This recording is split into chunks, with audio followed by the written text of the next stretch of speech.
और सिखों ही ने सिखों को मारा है। लेकिन अगर कहीं उनका मुल्क बन गया तो उनके रुख किधर होंगे? उनका हीरो रंजीत सिंह कहां दफन है? उनका पंजा साहब कहां है?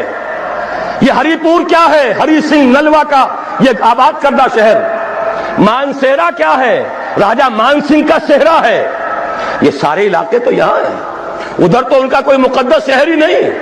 अमृतसर से इधर है जो भी कुछ है उनका तकद्दुस।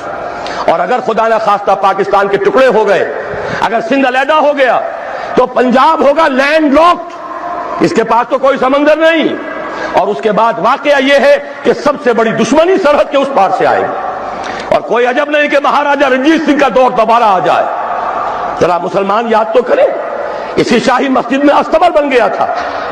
मस्जिदों की सीढ़ियां यहां कुरान शरीफ के नुस्खों से बनाई गई। खालसा उन पर पांव रखकर चढ़ता था, मस्जिद में जाता था और घोड़े बंधे हुए थे।